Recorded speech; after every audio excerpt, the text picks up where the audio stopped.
Good morning, everybody. Good morning. I'm gonna keep my intro really short.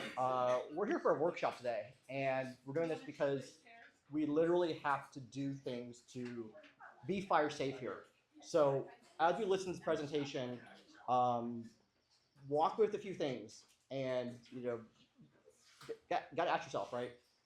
If I do nothing, what happens? If I do something, what happens? We got to do something. So please take away a few things.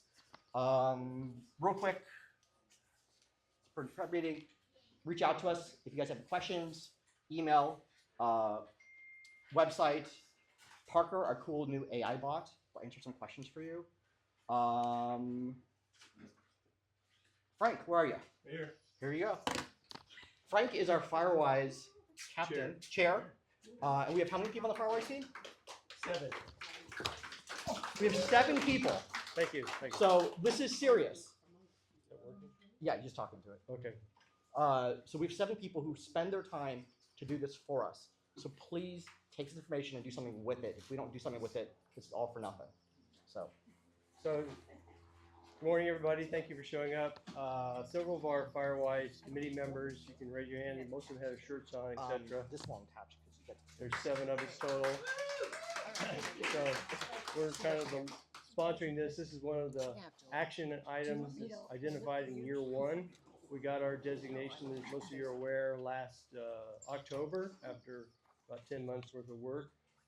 We work closely with Joelle Frazier. She's standing over here with the Oakland Firesafe Council District. So we appreciate their support. I wanted to mention briefly, you'll be hearing a lot more in the next couple of weeks about this Firewise stroll. So it's something that we and the committee came up with as a way to highlight homes and residents who have already implemented part of the Firewise recommendations to see what it really looks like in person. And so it's going to be on Sunday, June 7th. There's going to be about a dozen homes. We're going to have maps. And if you're interested in participating, if you haven't already signed up for that, if you want to show off, there's a sign-up list over there. So you'll be hearing a lot more about it, but it's a great opportunity to see what it really looks like in person. So. Frank, are the homes going to be in our neighborhood? Yes, just in our neighborhood. Yeah. So like I said, we'll have maps. We're going to have signs out front to show what they've done. So if you want to say, well, what do these vents look like in person?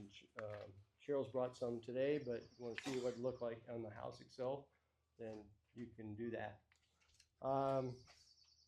So today's program, we basically have Edgar Molina-Perez of the Oakland Fire Department and Sheryl Drinkwater here from, she's a fire mitigation specialist, registered architect, and on the Diablo Firesafe Council. So I'll let her start with the. Start with a couple others here. We're gonna let these two. Do you want me? Okay. Yeah, Okay, go I ahead. think we should, get it. Okay. I guess I have my own. Okay. Hi, everybody. Joelle. Take too long. Joelle Frazier with the Oakland Firesafe Council. I just want to congratulate you on being a Firewise recognized community. As Frank said, it's almost been a year, which is hard to believe. I feel like I was just on the walkthrough with you all. And today is a really important event because every year with Firewise, you do have to do an education event to remain in good standing. So of course, this counts as your event. And it's a really great event. Sheryl and I have been collaborating with Oakland Firesafe Council on this for a little over 2 years. And I think this is probably our 5th event that we've done together just in the Oakland Hills. So congratulations. And I just wanted to say, many of you may know this already, but there is a Skyline recognized community by you. They were recognized 2 years ago. And right now, their community, their boundary is from Handsome all the way up to here to Park Ridge, and it includes all the cul-de-sacs. Well, this year, yay, they're expanding. So they are going to expand by about 200 dwellings, and it will include all of Hillcrest Estates. Wow. So we're working on that right now. And Stephanie, thank you so much. You've been a great help to Tanya, the Firewise lead in Skyline. But so essentially, there will be a Firewise community starting in Keller, going all the way to Redwood Road. And I think it includes, since you guys are Firewise, it includes every area except that area behind Skyline. high school. I forgot what that was Balmoral. called. Balmoral. Yeah. So they're the ones that we have to get on board. But that's really good because this makes your whole area safer. So congratulations. Thanks. Edgar? Can you guys hear me? Yeah. I'm gonna just project. I don't really like microphones. So I'm You gotta use it. so I'm Edgar Molina-Perez. I'm the acting vegetation management supervisor currently. I've done it previously before 2 other times. I've been with the department for about 10 years, and yeah, just happy to be here with you guys. And I'll leave a stack of cards so you guys can reach out to me if you guys have any questions. And yeah, just happy to be here. Thank you. Thank you. All right, I'm gonna put one of these over here, I think, or maybe not, maybe it will pick up. Hi, everybody, thank you so much for having me here. I'm not very good at this either, especially with my hands on all these samples. Thank you so much for having me. We planned this quite a long time ago, and I know you guys are very enthusiastic group and very knowledgeable. And so I did a little research on your website, and I hope everybody visits this website. It's an awesome website. You have a vendor list. I mean, that's really unique. I only know one other group, Park Hills in Berkeley, that has that. And then also your PowerPoint on Firewise includes samples of people's homes. So you can see the work that's being done. That's incredible. So again, very unique and very proactive.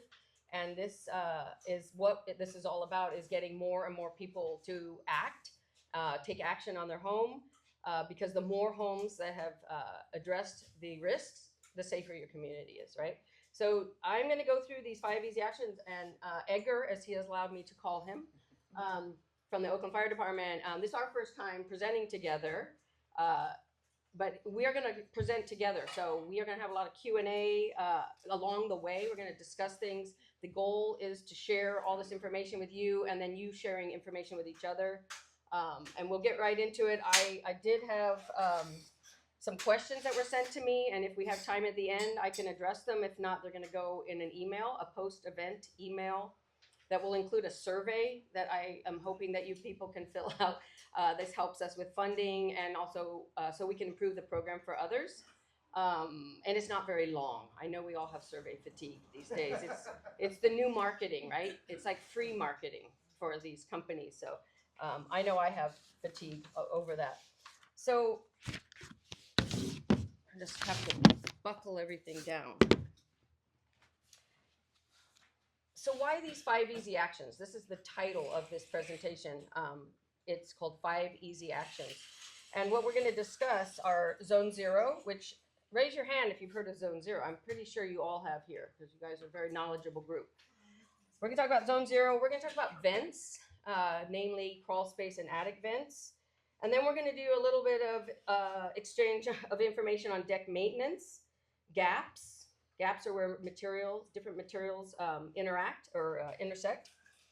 And then we're going to talk about gutters very briefly. I know probably 100% of you have metal gutters in this neighborhood. I did look at your Firewise assessment, and I know there are certain focuses for this group on mostly combustible attachments, things like decks and fences and gates. So why these 5 easy actions? I did not make these things up. We have best practices that are based on science. There's been a lot of research. The research is continuing, and we're all learning. We're all learning along the way, right? Including the scientists and the researchers, and of course the policymakers. So that's why Zone 0 is a very compelling thing to talk about. But I do not wear the badge. So I don't focus on the enforcement part with this thing called Zone 0, AB 3074. Is the law that was passed. I focus on why it's important. And I don't know if you have anything you want to say about that. Yeah, for sure. Yeah, just. Yeah. So real quick, so basically the Oakland Fire Department is going to follow the process the state has laid out, which is 3 years of kind of education and reaching out to the community and kind of presenting the actual requirements for Zone 0. But luckily, all of you in the room are basically in the forefront of kind of what Zone 0 is requiring for you for the most part. Trees are still allowed in Zone 0. They just need to be, of course, trimmed away from the roof, trimmed away from the chimney, 10 feet, which is already a requirement of your inspections. So a lot of the actual requirements of Zone 0 are already being enforced by the Oakland Fire Department. Some of the stuff that is coming within the after the 3 years, there's a requirement for a 6-inch vertical clearance around the actual foundation of your home. So basically, if you think about it, wherever kind of leaves, debris, all that kind of stuff gathers around your home, that is where embers will gather. So that 6-inch gap is basically the idea, so that when embers catch on the foundation of your home, with that 6-inch gap, it'll kind of put itself out, or at least give your home, the viability for us to come in and actually put the fire out and save your home. Other things are, of course, oh, okay, sorry. Yeah. You go. I love his enthusiasm. So the reason that we're going to talk about these actions and Zone 0 in particular is that this is one of the things that you can control, right?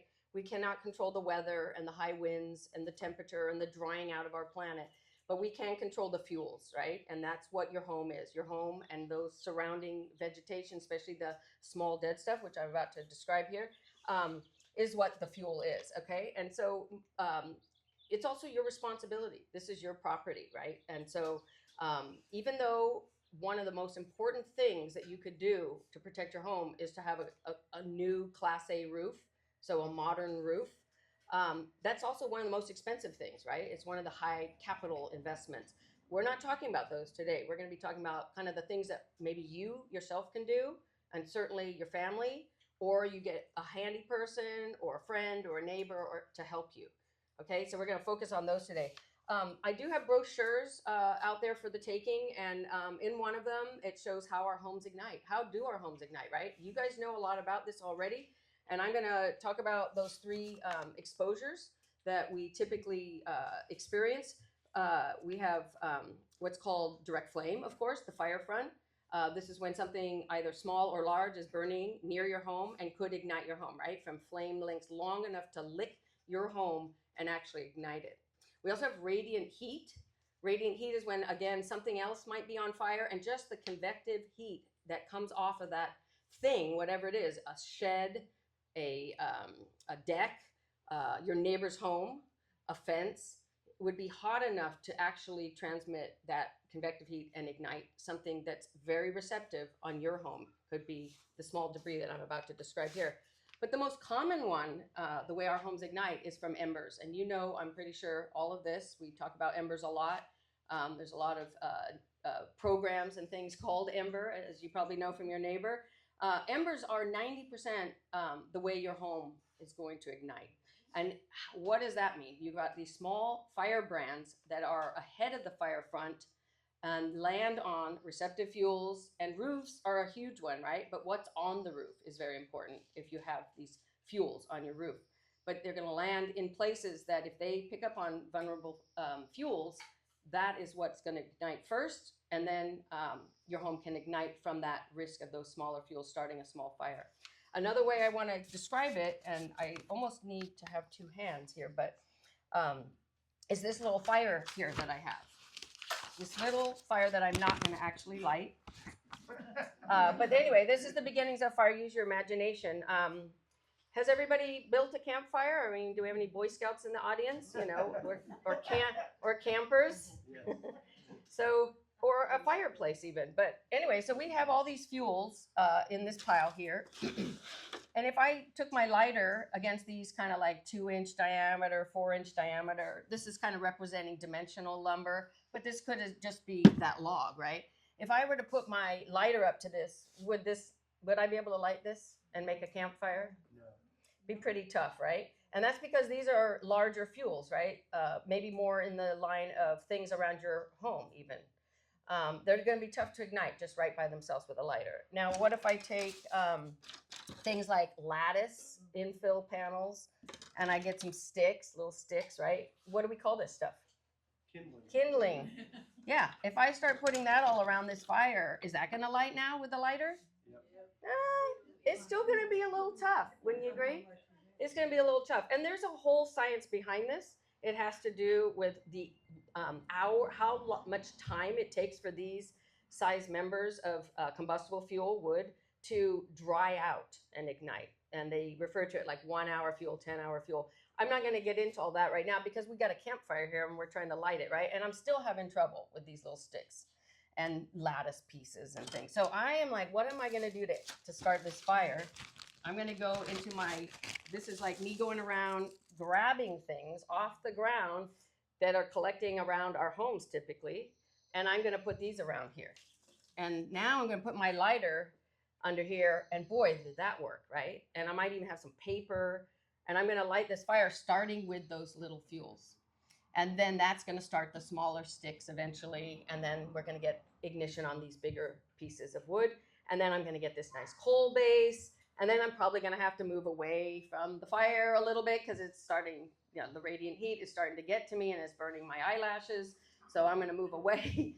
And so that's kind of the concept of our homes igniting, right? So now think about all of this that might be on your roof or around the base of your home. The winds are carrying this stuff on a blue sky day, right? Not a fire day or a red flag day even. This stuff is collecting in kind of predictable areas, inside corners of your home, collecting under the deck, under any other wood structures that you have on your property. Sheds are also vulnerable. All this stuff is collecting. And when you get the winds, which I know you get here, get very high winds. And in fact, did you know that almost the entire San Joaquin and Sacramento Valley today is under a red flag watch? Yep. They keep expanding it, and that's because we have low humidity and high winds expected. Those winds, I'm not sure, I wasn't able to confirm if they were Diablo winds because they said they were northerly winds. Yeah, so they're getting very specific now, right? It's not just, hey, it's a red flag day because it's going to be windy. We're getting northeasterly winds. So we're getting very into the nuances of this, and more people are learning about these risks, right? Because a lot of people don't even think about it, and they drag a chain on their trailer that day. They didn't think about wildfire, or they mowed the lawn and they hit a rock or something. Most of these fires are started by humans. So the more people know about how it happens, the better, right? So that we can be safe on those days. And I know that one of these questions that I received had to do with evacuation, which again, if we have time, we will talk about that. I'm sure Edgar has a few things to say about it. If not, we'll have a follow-up email, okay? So I wanted to kind of show you all of this because as we go into the next, or the first zone 0 is the first action, and we did talk about it a little bit. Thank you so much. And we know that this law came out 5 years ago, it's almost 6 years ago actually.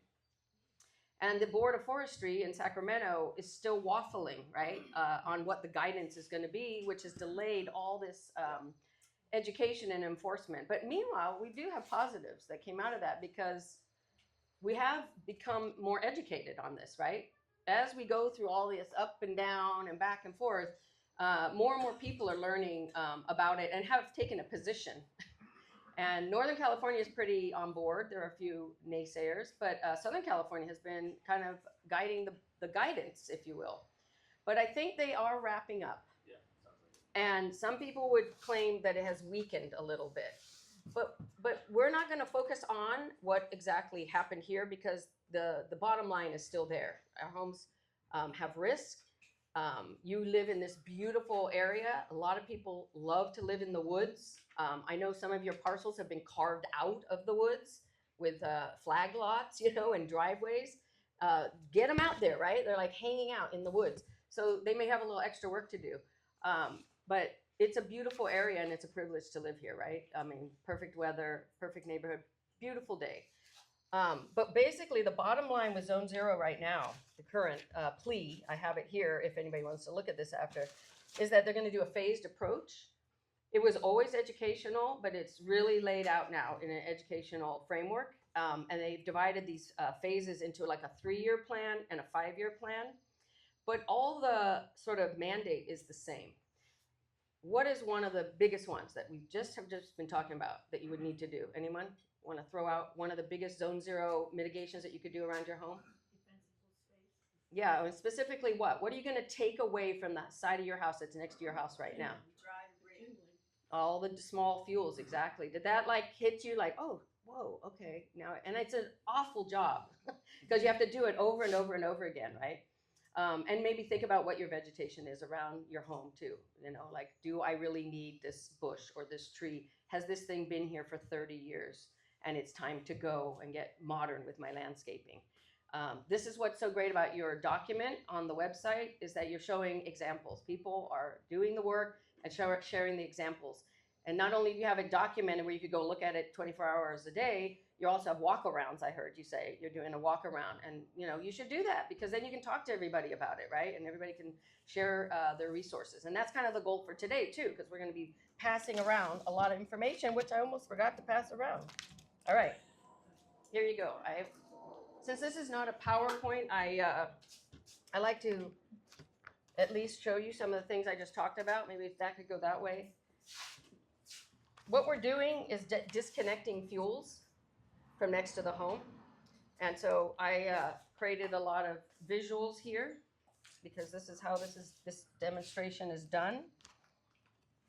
We're reducing fuels and we're disconnecting fuels. Did it make sense that we would want to disconnect fuels, right? Disconnect from the home, disconnect from each other.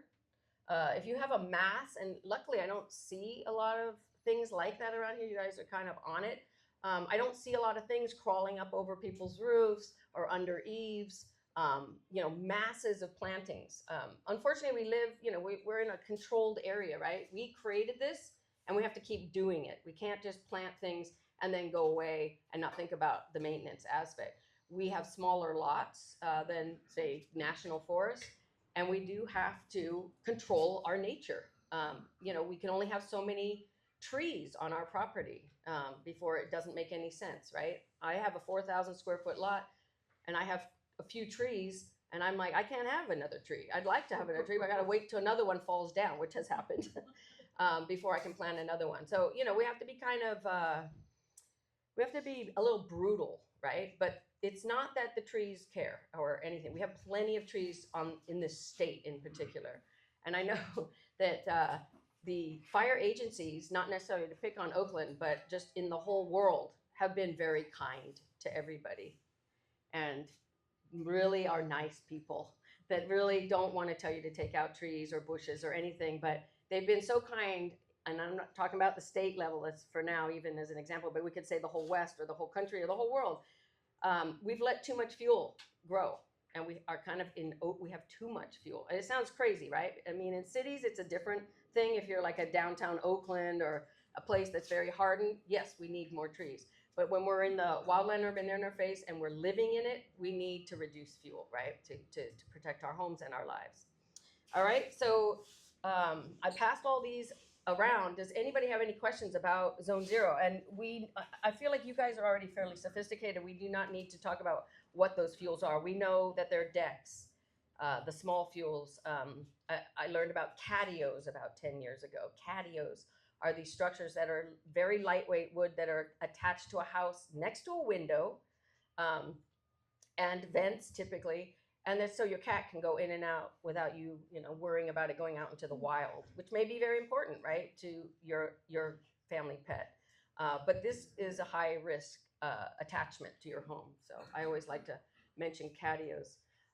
Anything else that anybody want to just throw out that you know you have to deal with it at the edge of your home that you want to get rid of? A wood pile is one. Plants that are just way too big and haven't been addressed. Edgar, any others that you can think of that you see a lot of?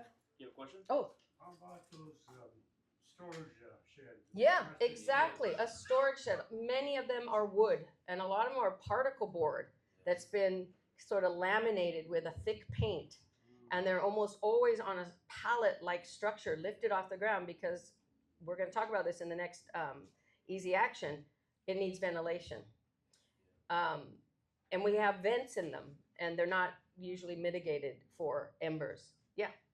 What about, almost everybody here probably has a barbecue, and attached to it is a propane tank that obviously is very flammable, and it'll blow half of your side of your house away when it goes. Yes. What do you do about that? Right. So think about first where you place your barbecue. Keep it covered, and think about what's happening around it. Like, I have to brush mine out all the time. I keep a cover on it, but you have to brush out. I get all kinds of lightweight fuels like these pine needles and leaves all underneath mine. So you want to give it its own defensible space. Maybe not store it right up against the house. Keep it farther away. The barbecue is fine. The tank is actually fairly robust.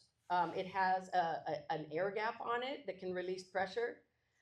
It's a 5-gallon as opposed to like a huge rural household one, which is also fairly robust.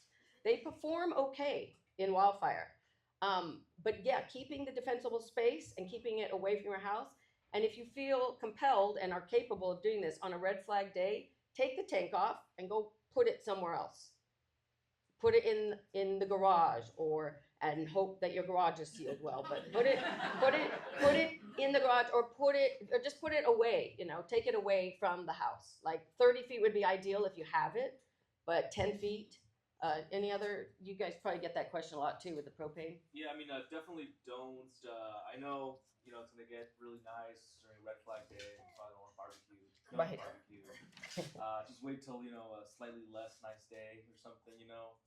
Not super sunny.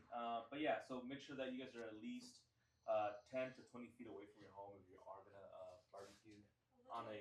Oh, sorry. Oh, sorry about that. Yeah, so at least if you are gonna use the barbecue, stay 10 to 20 feet away from your home. Again, looking for those ambers. You're cooking, things might get, things might fly up. But yeah, keep the area clear. Oh, sorry, yes? Yeah, keep the area clear of vegetation around the barbecue area. I have a question, and she has a question, so I'll go quickly first. Mine's about sheds. Are the plastic sheds and deck boxes okay?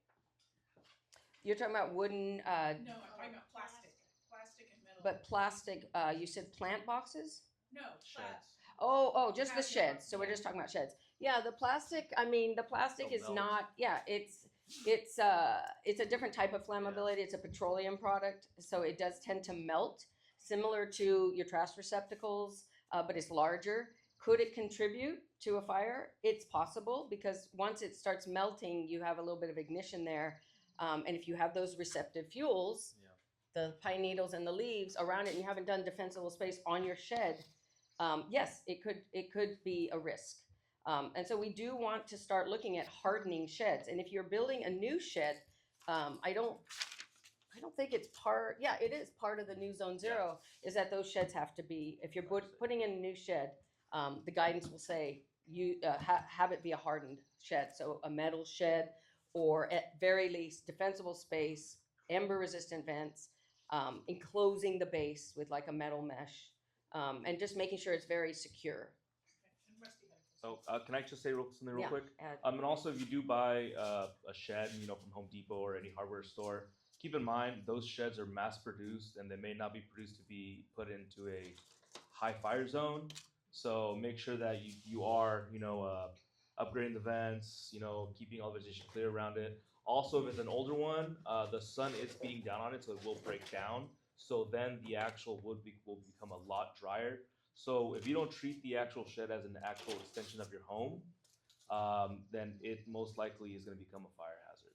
So make sure you keep it clear, keep it well taken care of, clean out the gutters. People kind of just set it, forget it, and that's it. So make sure you guys are just maintaining. That's really the key thing. Absolutely, maintenance is the key, and also think about what you have in it. If you have like a lot of boxes of papers and things like that, or even just things you're not ever thinking about, like if you don't need that stuff, maybe it's time to get rid of some of it too, right? Always be reviewing your storage, because the less stuff you have is actually the less, then maybe you don't even need the shed, right? But the shed will need some care. It will need some care. Rusty had a question? Yes. How far away should your wood pile be? 20 from the feet. house? Is it 20? Okay. 20 feet. How far should a wood pile be away from your home? 20 feet. And that is 20 feet. Sorry, 20 feet. 20 feet.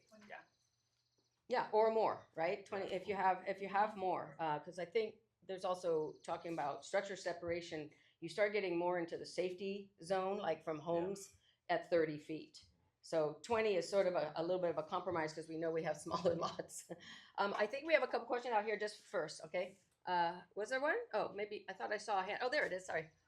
Two questions. One, zone zero applies to all areas or just high fire areas? Yeah, so for the state, it's all 3 zones. And for local jurisdiction, it is at the very least, the very high and not the high, just Yeah, very yeah, high. yeah. Or they can go stricter. So Which local, we do. Yeah. so local jurisdictions can make the requirements stricter. And so Oakland is going to do very high and high. Yeah, so Very high and high fire areas. Yes, Yes. just as Down. according to the CAL FIRE maps. Let me be specific. They can go stricter, so they could create their own fire zone areas as well. yeah, so for example, the city of Oakland, What was Did- your question? Who has to do this work? Now we know you do all here in this group, but it's a good question because you may have friends and family, right, that you might want to share this information with. yeah, so the city of Oakland actually had their high fire zone reduced by the state. So city council, kind of was like, no, that's not really, doesn't make really sense for Oakland. So then we actually increased it. So basically we made it stricter. So yeah, it's the high fire zone, but also the very high fire zone. Yeah, so two of the 3 zones will be mandated to comply with Zone 0. And these are typically already being forced on a defensible space scale at all fire agencies, at least the very high, but almost every fire agency that has a wildland urban interface is complying with the defensible space laws, which are no fuels, over fuels, too many fuels, to 100 feet. And this is a law that's was enacted in 1965. So this is an old rule that, believe it or not, you've all been living with. Remember when I said they've been really kind? It's mostly about that, but it also can be capacity, right? How many inspectors does any fire agency have? It's always a challenge, right? Which is why we want to do this for the firefighters, right? Because you guys are super lucky. You have a fire station right at your entrance. That means you probably have a less than 4-minute response time for a house ignition, assuming it's not all houses, right? But if you have 1 to 5 house ignitions, you got a fire station right here. They are going to be here quick. And so we want to work with them, right? Not against them. So we do the work, you have more chance of home survival. And that's the goal for everybody, right? Less home loss, no life loss.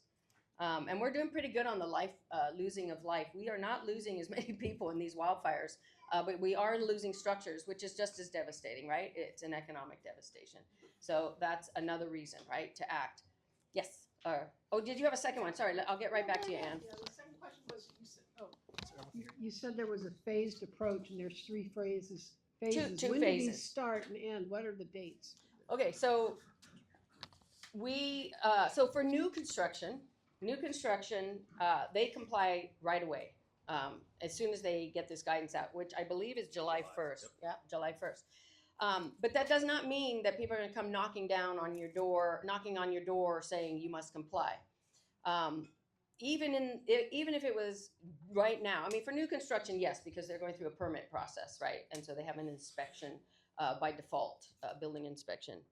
But for the Zone 0 for existing, there's going to be this 3-year phase in. It's called Phase 1. And this is removing all those combustibles from the home. And we talked about a lot of them. We have not talked about mulch, wood mulch. This is a classic from a landscape maintenance person's perspective. They don't even necessarily ask the homeowner what they want. They just throw it down, right? And I've had that conversation with homeowners. They never ask me. They just put it down. So you got to have a conversation with your landscape maintenance folks if you have them. And then we talked about all the dead and dying plants and trimming of the trees and reducing fuel over time. So that's a 3-year compliance, and it's going to be all education at first, right? Kind of like that's been happening. It's not that big of a change. But we don't worry about that so much. We love being educated by the fire department, but we're also learning it for ourselves, right? You know now how important this is. You guys talk about this like once a month in this neighborhood. There are some people who have never heard of any of this. So you guys are in a great position to act. Then the phase 2 is this 5-year, and this is where it gets a little kind of soft to me with this 5-year, but this is going to be agency specific. like we said, they can make it stricter, like Berkeley has made it stricter by passing the Ember ordinance. They are starting now. This is the way, and educational, but this is the way Berkeley has decided to do it. There are only about 3 or 4 communities in the state of California who have done stricter and have started already. Ventura, San Diego, Marin is working on theirs. There may be Woodside. So there are communities already doing this, and there are going to be more and more coming into alignment with this. But the enforcement is going to be pretty friendly. So I don't get focused on the enforcement part of it. Some people will need that. But you folks are here. That's the number one step. You already are listening and engaged. And so we do it because we just talked about science, right? We know what the risks are. And we also know we're human. We don't always do our to-do lists, right? Some days we decide to go do something else or do nothing. So we do have to get motivated and at least chip away, which is why we're focusing on 5 easy actions and not the big capital projects right now, okay? Any other questions on Zone 0 or, oh, wow, we got lots. All right, I know I saw your hand, and we also have this woman over here. And Ann, we got them all. They all came in at once. Okay, one question was, do the Oakland firefighters themselves know these rules? So if we went up and talked to one and went over to our firehouse and asked a few questions, would they know, or do we need to depend on what you're telling us here? Do you have your mic? Good question. So I'm in charge of training them, so they will know. I already, so basically, we've been waiting for the WUI code, 2025 WUI code, also the Zone 0 code to kind of be more solidified so that we can present it to them, because we don't want to have to keep telling them and then them telling you the wrong thing and then kind of going back and forth. So they will know. If they don't know, they're going to refer you to me. So I will leave a stack of cards, and you guys can always come talk to me, or the inspectors that I will have in my team. They will be able to let you know. They will have a deeper understanding of all the codes and all the pertinent information. Yeah, that's awesome. And also, I will have a post-event resource list that I will send out. There'll be more information. I know we're all getting resource lists to death in the world, and there is a lot of information out there. I'm always just trying to keep up with it myself. And so that's why I like to focus on the science and the research, which is continuing. We have so much research just in the world. It's amped up. I have a graph in a slide presentation, and just over the last like 50 years, I mean, it's just like this, right? So this is not brand new for the researchers. They've been talking about it a long time. What's a country you think that's really good at this and has been doing a lot of research? Australia. Exactly. See, you guys know a lot. Okay, we got this woman here. Hold on. Could you clarify how decks are considered for the 5 feet zone? In other words, is it 5 feet from the house or 5 feet from the Yep, end of I'm your going to deck? talk about deck maintenance Okay. coming up. It's one of the 5 easy actions. Yeah, so we'll talk about deck maintenance, because I'm not going to ask you to replace your deck unless it's at lifespan, right? It's already breaking. I go to a client's house and, oh, don't step there. You know, there's like a broken deck board, you know, I'm going to fall through, you know. So if you're at that phase, then you should come talk to some people about replacing your deck. But yeah, we are talking about 5 feet defensible space from the deck as well, if it's attached to the house. And if it's not even, I mean, every combustible structure should have its own defensible space, and you need to look under, and we'll talk about deck maintenance in a minute. All right, so we've got a couple more. Let's work this way so that I can not run around like crazy. But I was enjoying that, no. It's a race. Okay, Work this way. you select. Whatever. Okay, we'll start this way. Work our way this way. Here we go. Thank you. So this question is from my wife because she didn't like my answer. Zone 0, everything is gone. There's nothing growing. There's gravel all around. Can you put a pot, you know, like either ceramic or metal, and put a plant in there? And if so, what are the rules there? And it doesn't matter if it's under the eave or out from the eave, but still within the 5 feet. It's a great question, and I planted this plant question, just so you know. The plant question. Yeah, so in the guidance, there is a stipulation about what can be, what is allowed in the first 5 feet. first of all, I'd like to mention about the 5 feet. Think of it as an inspection path, right? It's an apron. I've heard also other presenters say, this is an area. It's only 5 feet. I mean, that's me. That's my wingspan. So it's like a path, a generous path, and you can have plants just in the next zone, right, outside of 5 feet. But yes, this is a great way to be able to inspect your house and look at the different systems, which we'll talk about in the next easy action. But yeah, there are potted plants are allowed in non-combustible pots. 5 gallon is the max, or 18 inches tall, and not a huge thing, right? It's got to be manageable. If you have a big eave, and I don't want to get into all the details of the eaves. There is this whole breakdown about the 1 foot safety zone at the 3 year, and then moving out from the eave. The concept is get the combustibles away from the house, right? So the eave is a vulnerability. We talk about it in terms of vents today, but this is not an eave or roof or all-encompassing home hardening presentation today. There are, I do have actually on the Oakland Firesafe Council website 2 presentations I did for them a few years back that does all home hardening. And of course, Oakland Fire, you had one here with Jessica, I believe, was here to present. So there's a lot of information out there about the eaves. But yeah, if it's, depending on the size of it and what it is and how you're maintaining it, you may not want it to be right under the eave. And you certainly do not want it near a window. You don't want to put any plants near a window. This is all described in the Zone 0 guidance. I can put this plea in the resource email. No windows, no vents. Keep it away from these vulnerabilities. And we're going to talk about vents in the next. Okay, Dustin. Oh, yeah, sorry. Go ahead. Then real quick, my understanding is the intent of the kind of the Zone 0 area pertaining to actual potted plants is basically because they do make a note of it being movable. Yeah. So I think the intent is as long as you can move it come fire season or come a red flag day, it should be fine, which means that it needs to be small enough for you to move over. It can't be, if you have bonsai trees or something, as long as they can be moved over. If you have, a wisteria, oh wait, it's attached to the house, you can't move that over, so it's probably got to get taken off the house and put on somewhere else. So I think that's the intent. That 5 gallon pot. Yeah. So I think that's. Who's gonna really move it? Earth is heavy, Yeah. So, but there is a solution. Those rollers. Yeah, definitely. The little rollers.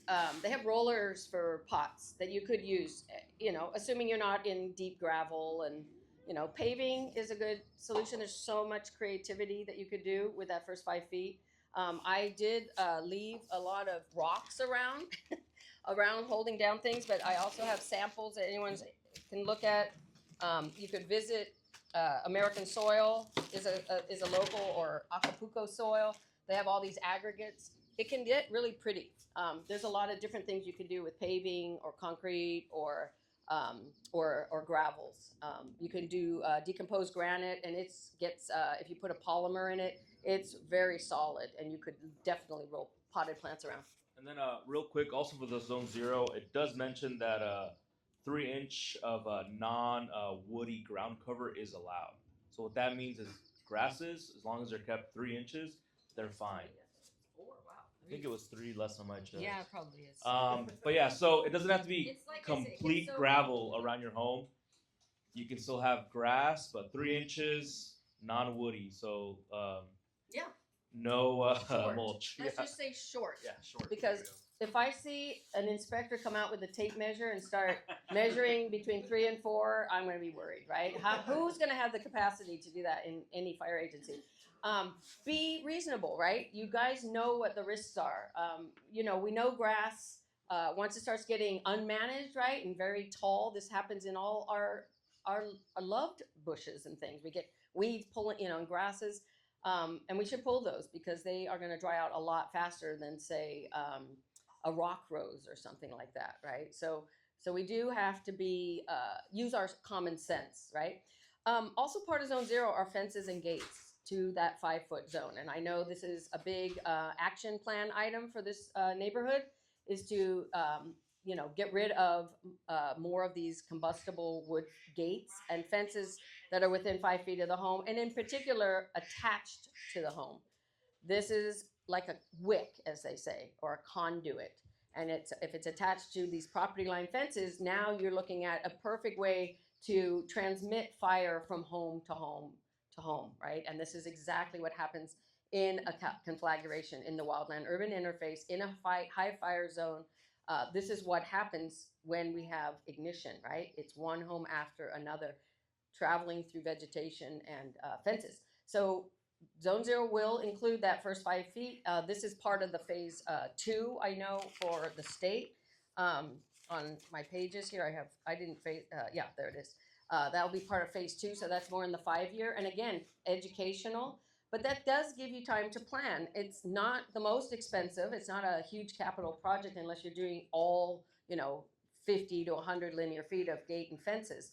So this, again, to me, is a creative opportunity. There's so many things out there. I am learning more and more about how it can be kind of cost prohibitive if you start getting into like laser cut metals.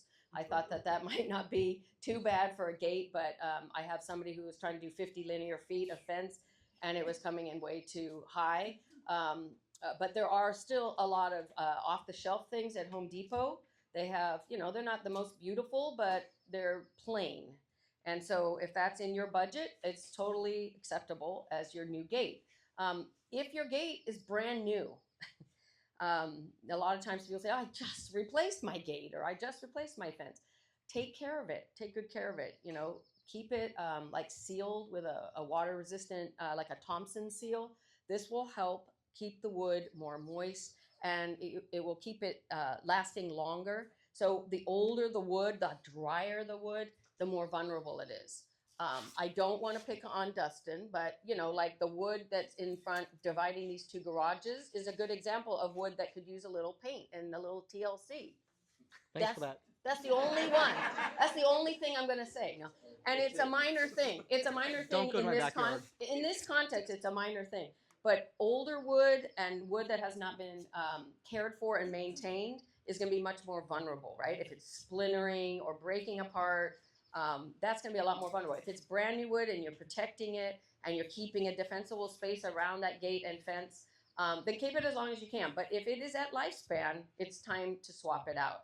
And if you are, concerned about this 5-year plan, start planning and get those gates away from the house, the wooden gates. And you don't need to have it be attached to the house, right? I mean, you could still have a little bit of a gap and hopefully a metal post and hinge it on the farther side. And that way, when you evacuate, it's a great idea to just leave it open, especially if you didn't get to that project yet. When you evacuate, leave the gates open for the firefighters. They'll thank you. It's one less thing they have to do. Wait, are we? Dustin's managing the I don't know. questions. You tell me whatever you want. Stop the questions.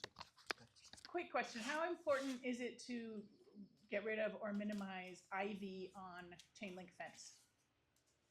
Good one. Chain link fence, I mean, it's not combustible. I would, sorry. Chain link fence, non-combustible, ivy can dry out.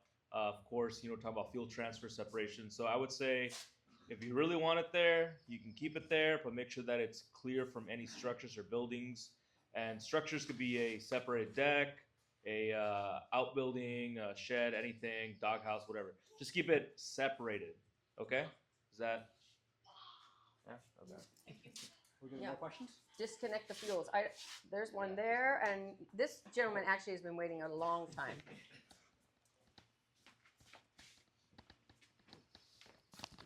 How you guys thinking about lithium-ion energy storage? Yeah, I mean, it's a little bit beyond this presentation today. We're talking about lithium batteries. More and more people have, the panels on the house for the solar and to be independent. And of course, car batteries and scooters and bicycles.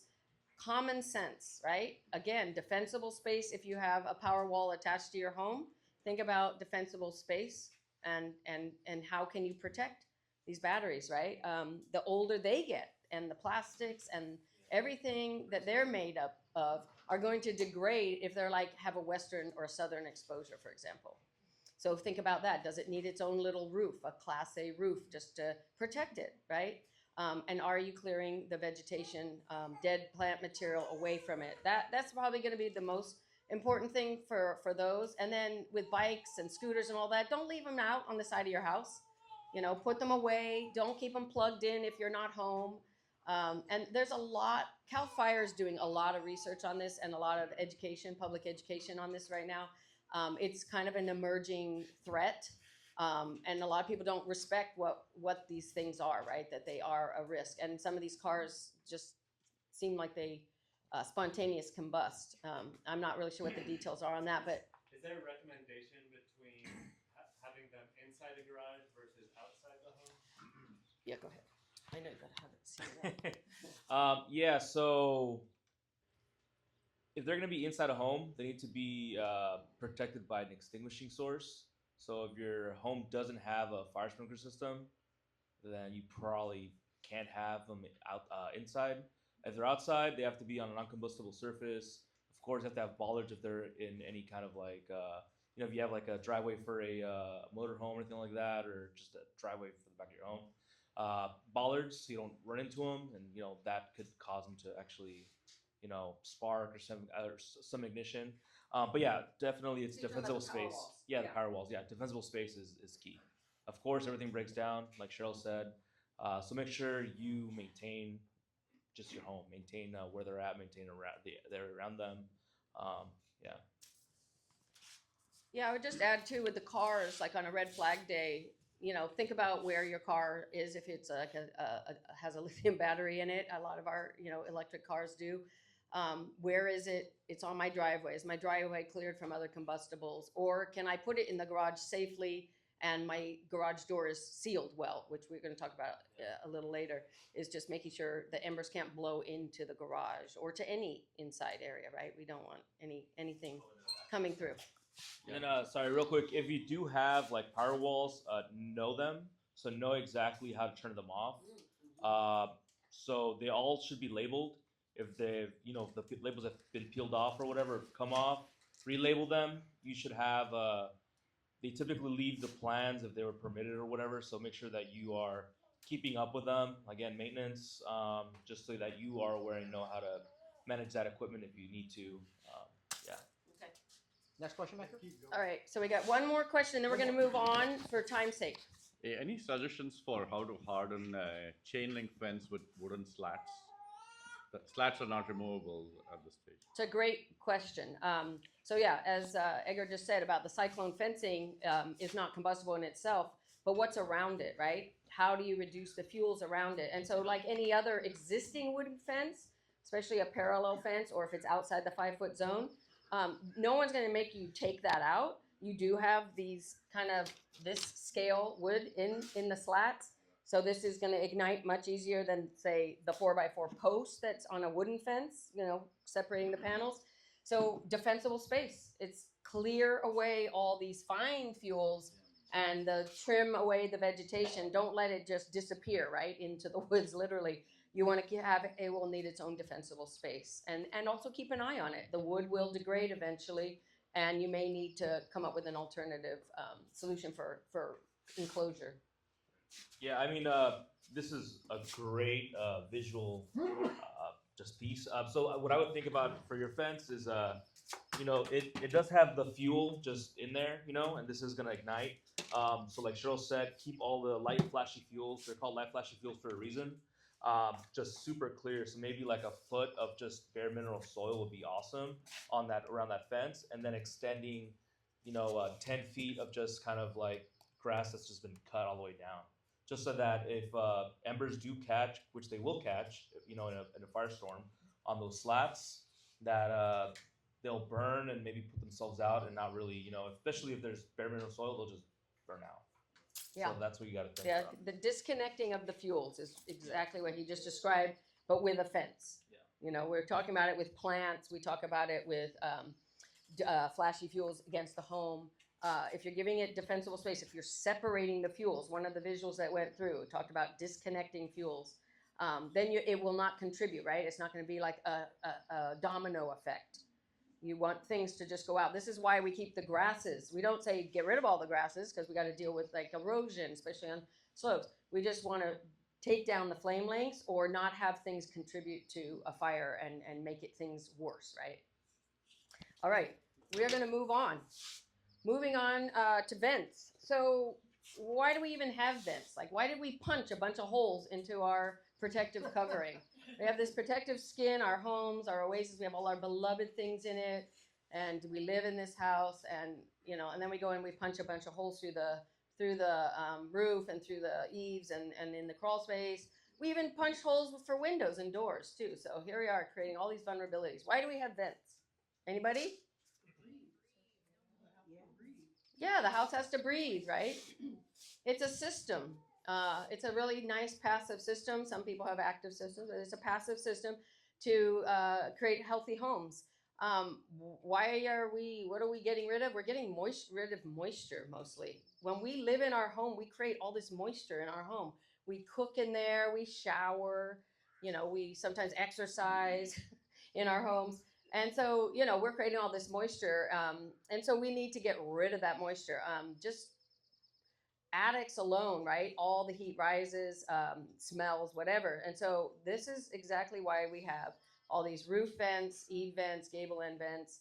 And then because we're not necessarily on the ground anymore, we like figured that out a couple hundred years ago that, you know, if we lift ourselves off the ground, that it's a healthier living environment. And so a lot of us have crawl spaces. Not everybody has a crawl space. If your house is like a slab on grade, as they refer to it, if your house was built on a slab, and probably not too many here were, but you're not going to have a crawl space. And so when you have your 5-foot apron around your home, you walk around and you kind of assess, well, how many vents do I have?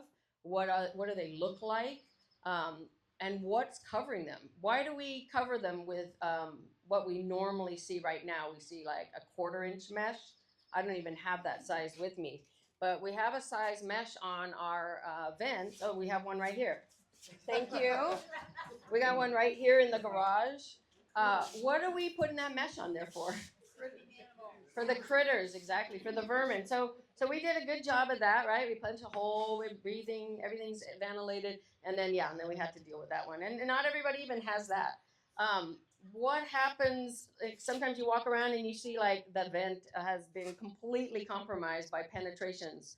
We put all kinds of things through the vent where the mesh is even. I see gas lines, water lines. Now we see heat pump. We get all kind of heat pump conduits. Cable TV, you know, all different things now puncturing through these vents that we've just protected from vermin. So research again has shown, and this is where Stephen Quarles, I mentioned him earlier to see if anybody had ever heard of Steve Quarles. Has anybody ever heard of Steve Quarles in this group? Really great person to look up. He's one of the lead home hardening experts in the West and probably the country. He used to work for IBHS, which is a research outfit that is funded by the insurance company. And we haven't even gotten to that, right? Insurance is going to be driving everything. Anyway, he did a lot of this research that we now follow today. And I pretty much learned everything from him. I luckily have his phone number on speed dial for when I don't know the answer to something. So I feel really happy about that. But anyway, he did at IBHS a research with where they build these structures. There's a illustration going around with a 2-sided house, a non-hardened and a hardened house that went around that shows the unhardened house on fire. So he did research on just attics where they had gable end vents, and then they hit these fire cannons at them that create embers, and then they measured on a, you know, like a specimen's horizontal surface. They measured how many embers came through this gable end vent that wasn't protected, how many came through, and what size they were. Then they mitigated that vent. They put a smaller size vent. They did a bunch of different sizes. They put a smaller size on, and then they measured how many and what size they were. And so what they came up with was that if they used an 1/8-inch scale vent, a mesh size rather, I'm going to pass these around if I can get them out of here. They always hurt me. I recommend gloves when you're handling this stuff. Anyway, they did some, they figured out that if you use like an 1/8 This is the first one I'm holding up here. 1/8" mesh that really reduce the size and number of embers that penetrate through a vent. This is mostly for vents in this context right now. And then they also did 1/16 of an inch. Now this company that I'm holding up and going like this, I'm going to pass these around. They're from Australia. So originally James is from Australia. He's an Australian who's moved here now, and he's doing all the good work. He's doing all the testing. He shows up at every conference. He's totally into education. I wouldn't be surprised if Frank has him on speed dial, because they also have a program for communities, Firewise communities, to order this raw material so that you can do retrofit projects here, and they'll hand hold you through the process. Anyway, they figured out that the 16th also can reduce not only the embers but also reduce the heat that can be exposed to your home. So these are sort of options for covering your vents. And how do you do that, right? We all have these different size vents and different conditions on our home. Some we can reach, some we can go from the inside, some from the outside. We have stucco walls, we have wood, there's so many conditions. And it could take we could have a whole presentation just on vents. And I have done it, a workshop on vents for Berkeley a few years ago. So we're gonna do this fast, but anyway, wildfire defense mesh is just the first of a few samples I'm gonna show you, but it is basically a raw material. It comes in rolls at different widths, and you can see all of this on the website, and I'll start passing these around so that you guys can touch it, and you can even take a picture. I should put my glove on. I've hurt myself in this discussion before. So you can go to the website, you can take a picture of those samples, and I have lots of samples up here. I could even cut you off a sample if you want. But anyway, they have a lot of information on the website, including videos on DIY stuff. And there's a local contractor, Kazoo Shearman, who is the star of these videos. And so anyway, I just followed the video one day, and I did one myself. And that's what I have here. And I used gloves, and I used all these tools. I just want to show you them so you can see it's quite doable for a lot of people. Not everybody, but you get like a metal straight edge. You can measure. You got to measure your vents. Metal snips, right? It cuts pretty easily. A crimper. This is a crimper so that you can bend it, right? To make the hem. This one has a hem, so that it doesn't kind of fray or get really sharp. So I hemmed this based on the instructions. I used a hammer as well, just to create my own retrofit vent. And I just used my neighbor's vent size. Next door neighbor has a crawl space. I happen to not have a crawl space. I have a basement that's mostly above grade, so I'm kind of like a slab. But anyway, yeah, I just made this one. And so, just want to illustrate that it's not impossible to do yourself. But if you go to the Wildfire Defense Mesh website, you can see a lot of different resources there, including this community program where everybody would measure their vents, and then you do like a shopping list, and it's all in a framework. And it's getting more and more. Like now you can even plan events. They have an interface on their website now to plan events for work parties and everything else. All right, before I move on. Yeah, as I mentioned, it depends. This is a huge sort of variety of conditions that everybody has. Different houses, different ages. And so in some cases, it might be easy to go in your crawl space if you can fit in there, right? Or fit in there comfortably and retrofit from the backside. The thing is if you leave the other vent on there, you just want to make sure that you are not reducing your airflow too much, because we do need a balanced airflow. We want cross ventilation, and we need to not restrict too much airflow.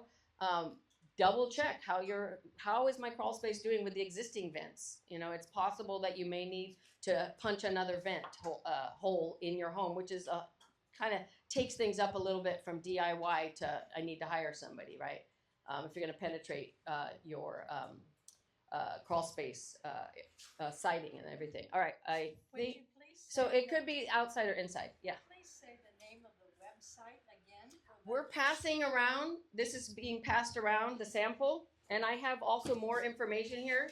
So you'll be able to, here's another one we can hand out. That's a white one. It just recently, they now have white in addition to black. I know. Yeah, okay, all right. So wait, we had a question out here first, I think. Yes. Oh, yeah, sorry. Yeah, we can pass that around as well. The last name, how did you spell the last name of Steve? Quarles, Quarles. And he will show up in that resource list that I will send out. He's a scientist, he's a wood scientist. So, you know, it's a different language. Different language than me, yes. Yes, I have tree fence in the front, but behind a brick facade, and the brick has air holes in between, and so it was impossible to get anything on that. So what I did is I took the netting, the Mesh. stuff, and I just stuffed it in. Oh, okay. Well, It's I simple mean, as that. we don't want any gaps, right? You No, don't. that what you If you did a good was- job on it, it probably is fine. It's hard to say without really seeing it. But yeah, so there's so many ways to do vents, right? And like I say, this is not the capacity of this 5 easy actions today, but vents is a huge one. And as I mentioned, we'd spend most of our time on these first 2 actions. The last 3 are much quicker, but there are so many different conditions. And so yes, if you've done this tightly and you have that depth to work with, you know, because you could just hem a piece of this mesh so it has a right angle and then, you know, secure it in there. That's definitely one way to do it, if you can't get behind, especially. Ideally, you come from behind, right? If you care about aesthetics, for example. But sometimes, like the one that's going around that's hemmed, you could do on the outside. I'm about to show you a bunch of other ones so that we can move forward. Is there anybody who has a pressing question, or can I show you some of these other products out there? Because we haven't even talked about attics. Yeah, I put in Vulcan vents. Yeah. Years ago. Oh, Yeah, so here's a Vulcan vent right here. Yeah. So anybody else? how long do they last? How long do these last? That's a great question. These are going to be pretty robust if you never have a wildfire. Yeah, they're galvanized. They're pretty, you know, no vermin is going to get through this. But so I'll just back up a couple steps.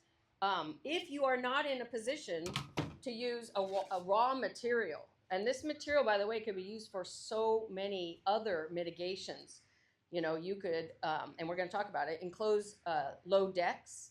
You could build window shutters if you had like historic windows or windows that, you know, it's like a special window, stained glass window or specialty size.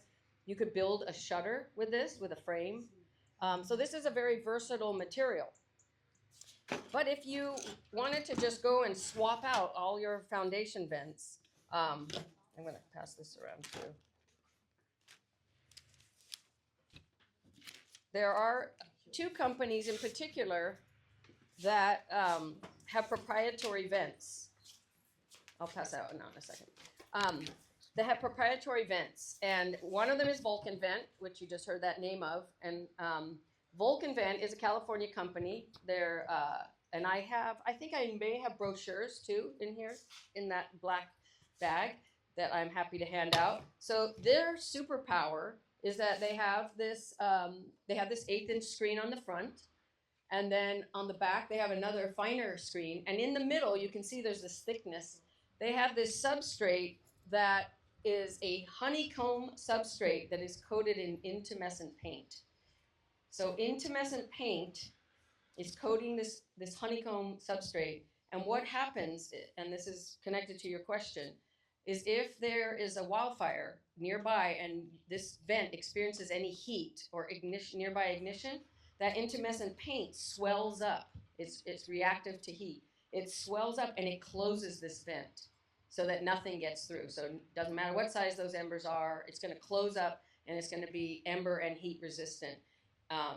So what happens after? Say it experiences that and that closes up. Now what? Got to replace them, exactly. So, you know, none of this is free. This is going to have a cost to it, but I'm hearing it's actually not, you know, They're not that cost prohibitive. And you've got neighbors here, 2 of them, who have these, so you can go talk to them after this presentation and get some information. They make a bunch of different sizes. Attics. We have attics. Typically, they are vented, but not all attics are vented. Some people don't have attics. Some people have cathedral ceilings. So look around your home, when you do your 5-foot width walk around your home to investigate your attic vents, you're going to have a bunch of different conditions potentially. And I have that one illustration is going around, and I have another one here that we'll send out this direction. There's a lot of different ways to ventilate an attic. There's through roof vents, kind of the modern way when you replace your roof with a Class A roof. They put these through roof or eyebrow vents in. There's ridge vents. There's gable end vents, which are one of the oldest ways to ventilate a gable roof. This is gable meaning just the triangle, simple roof. We have under eave ventilation. Sometimes it's in a soffit, which is when you have a horizontal plane with holes or mesh or intermittent screens, vents in them. It can be round, where you have your roof joist coming down like 16-inch on the center, and then you have this little blocking board, and you'll see 3 holes typically. Sometimes it's 2. Sometimes it's 2 inches, sometimes 3 inches. You have these round holes. They probably have 1/4-inch mesh in them, but this is yet another way to retrofit. You could use the raw material, or you could use these proprietary. This one is, these 2 are the Vulcan vents. We'll pass those around. I'll put one. These are the Vulcan vents. They make the little round ones, all different sizes. You'll see the honeycomb. You'll see the 2 screens. It's going to be really hard for embers to get through there. And why do they go up through that area? Well, if you've got those pine needles and leaves at the base of your home, and something has gotten started there because of it, and now it's not disconnected. It's ignited these small flashy fuels. Now it's like getting into a bush or some juniper that's under your eave, and you are getting flame lengths that are now up at the roof line, and that's when it's going to be a risk to your home. Sometimes it's just something burning at the base or nearby, and those embers are hitting your home, and they're hitting at all different heights. They're going to hit that vertical surface. And of course, they're going to be also on the roof. So the roof matters as well, right? Have you cleaned your roof? And is everything tightly sealed, which we'll talk about in a minute. So there's another company. That one I didn't send around. There's another company. Oh, I did want to send this around. This is the, thank you. This is the intumescent paint after it's been activated. James was nice enough to give me that one. That's why it's all wrapped up, so we don't get soot all over us. But that one is half activated, so you can kind of see what happens. The other company that's doing a great job is a Southern California company. The owner's husband was a firefighter, so she really got into this, Kelly. And this is Brandguard. So these are really nice ones, right? They're really clean, and they're pretty fancy, I think. And they come in copper, too, if it's not fancy enough.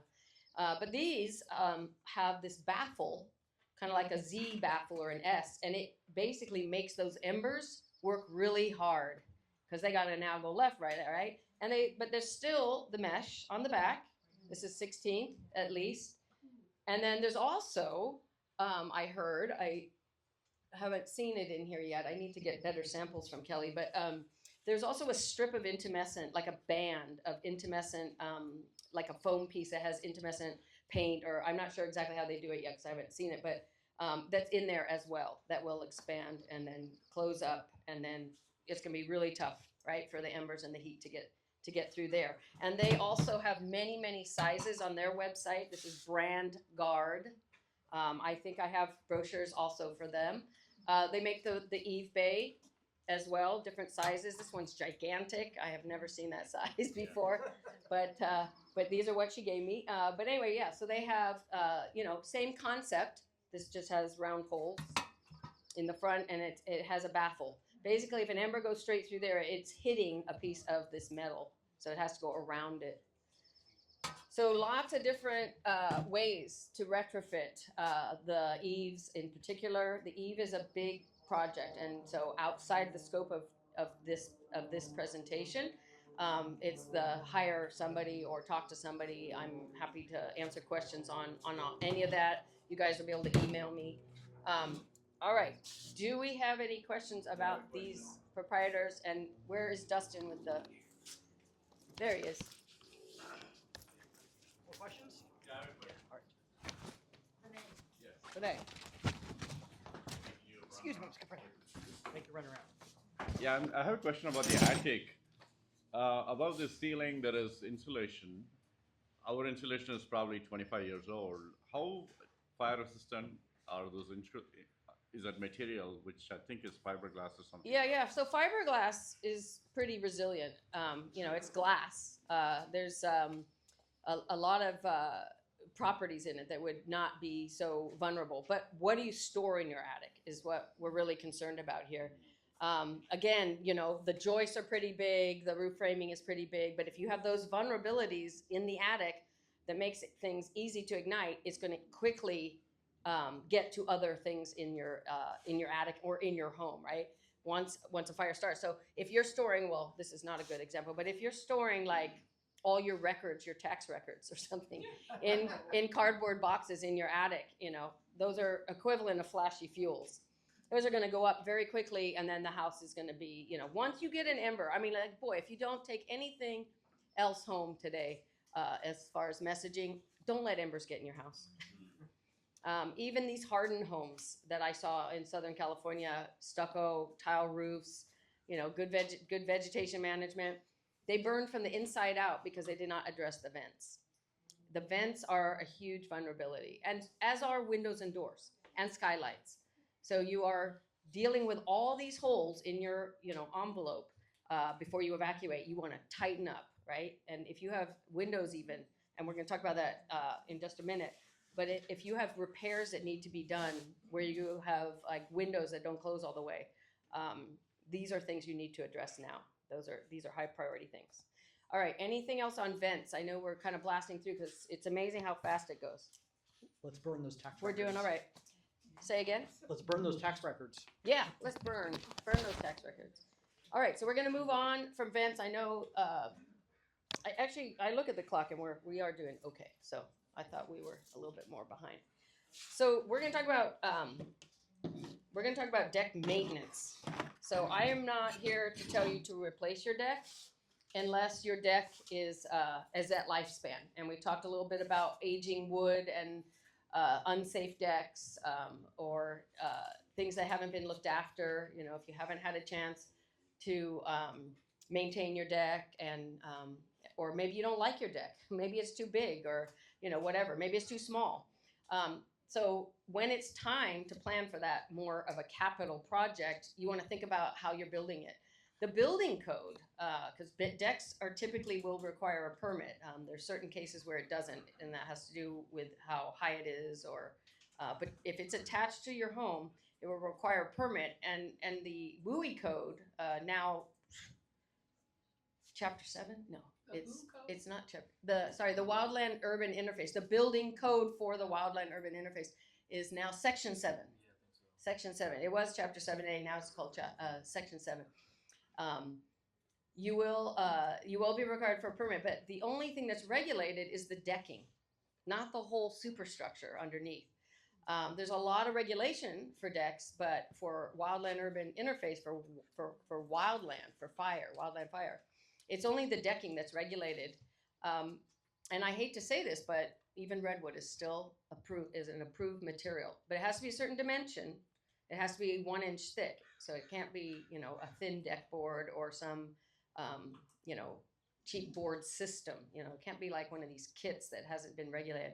So what you want to do is you want to make sure that whatever decking that you're replacing on your deck, any kind of, if you're doing like partial deck replacement or anything, you want to think about what you're putting in. And so there's a lot of products out there. This is just one of them here. Which is called Moso Bamboo, and you're welcome to take a look at that today.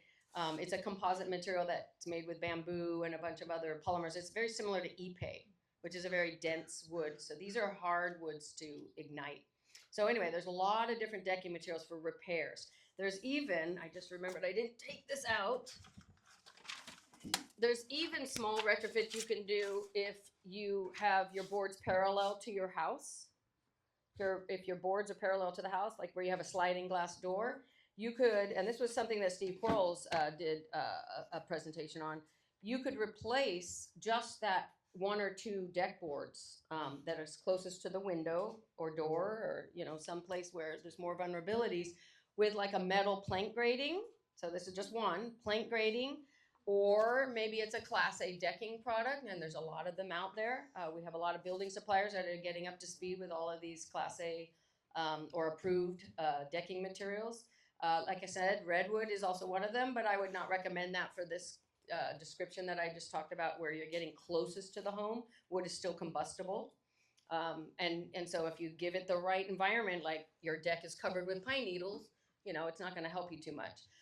There are people building entire decks out of steel, steel framing, steel decking. They have kits now. There's companies that just basically provide a kit that a builder would have to know how to build, but they probably have proprietary builders.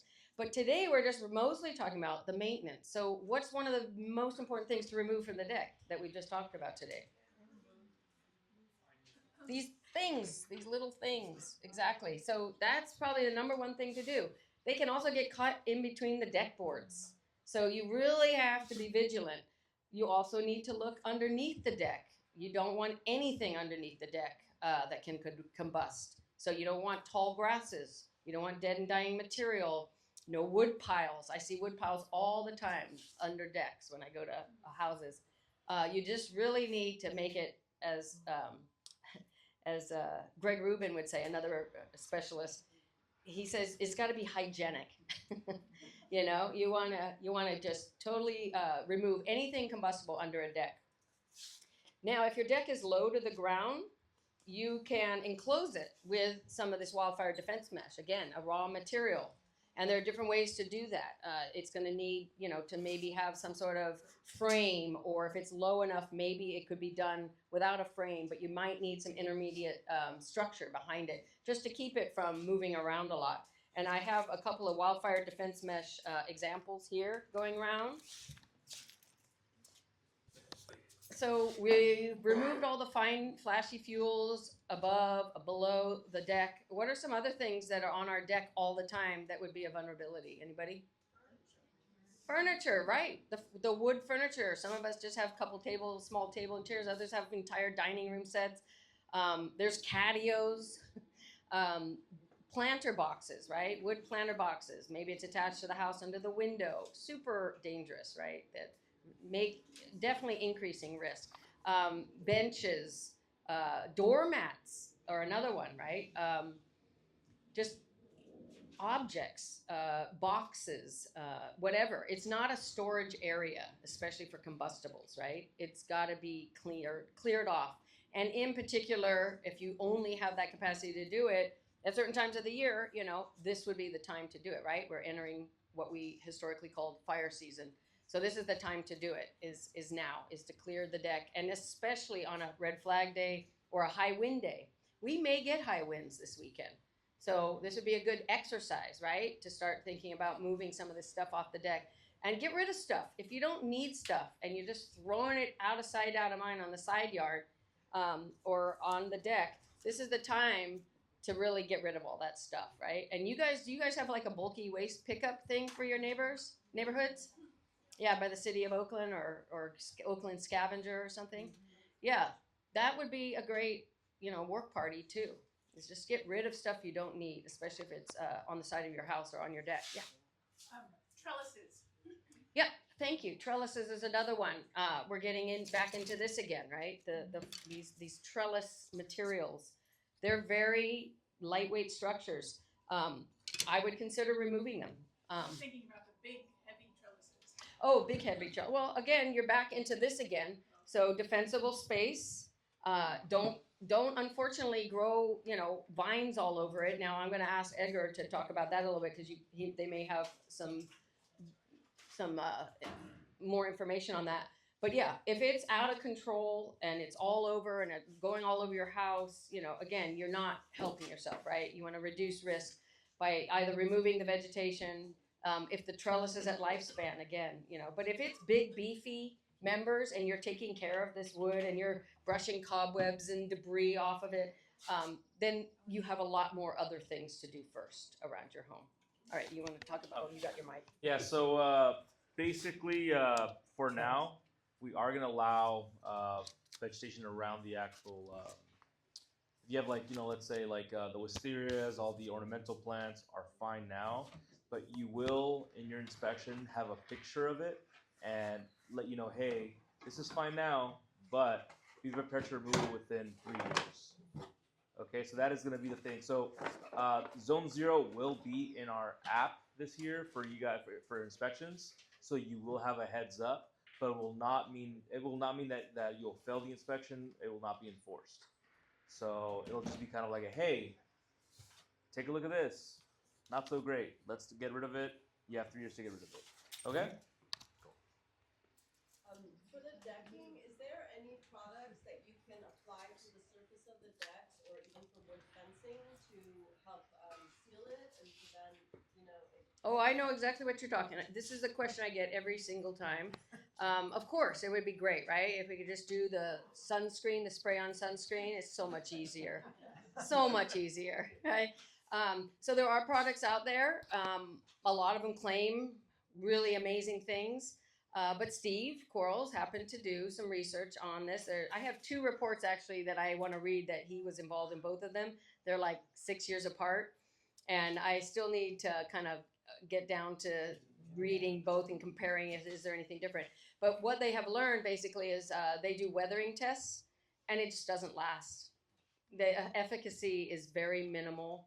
And then you got to ask yourself, when are you doing this? How long does it last?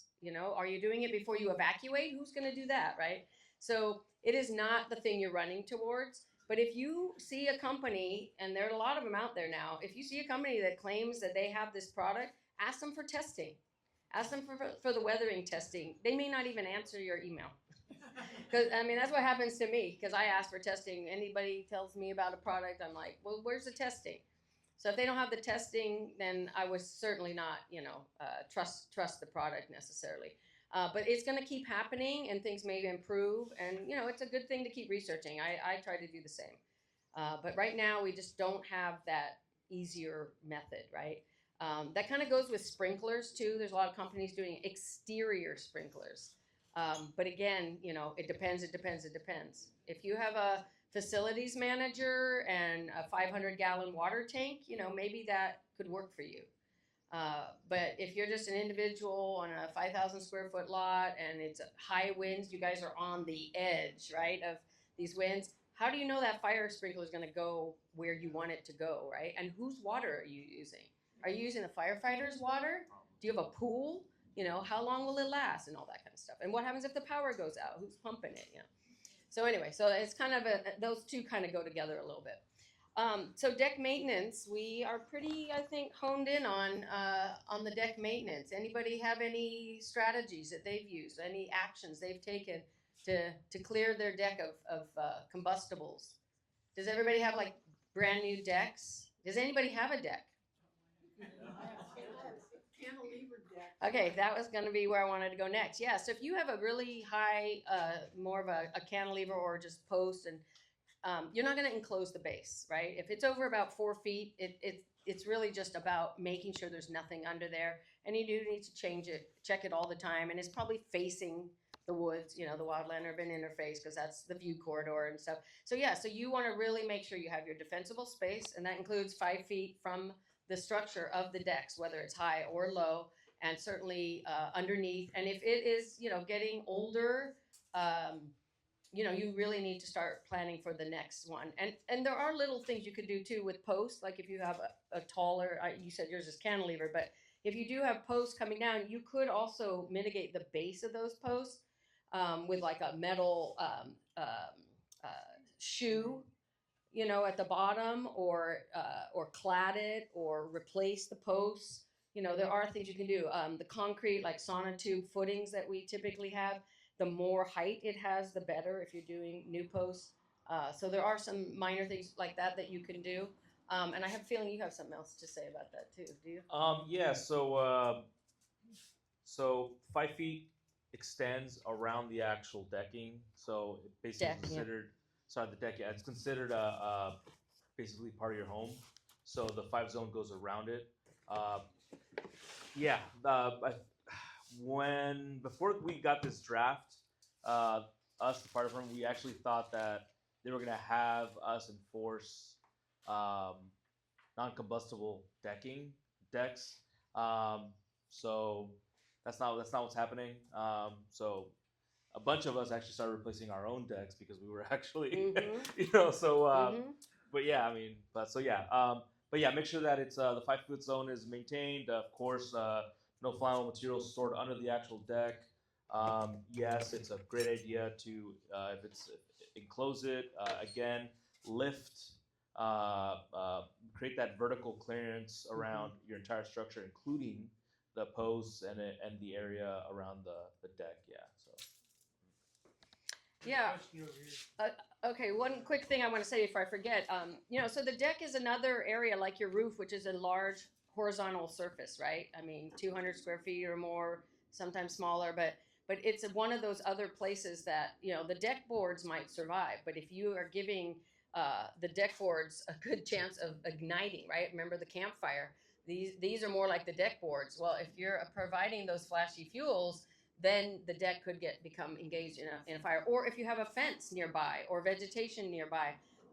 There's a great video going around from a few years back, that fire in Texas, where it was just an empty lot and the grasses weren't even really that tall. They're probably up to a foot maybe. They probably needed mowing, but they hadn't been mowed yet. And this fire ignited maybe from an automobile or something, some action. Maybe it was mowing. I don't know, but the fire just ran through this grass very quickly, hit fences of a community, and everybody had a fence around their house with gazebos and sheds and everything. And it took out like 8 homes.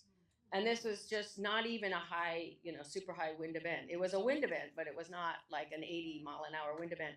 And it was very telling about the fences. And then all this fence research came about, and structure separation. Those 2 things came out of that event. We learn from our mistakes, right? We learn from catastrophe. That's how humans even innovate, is usually from a problem, right?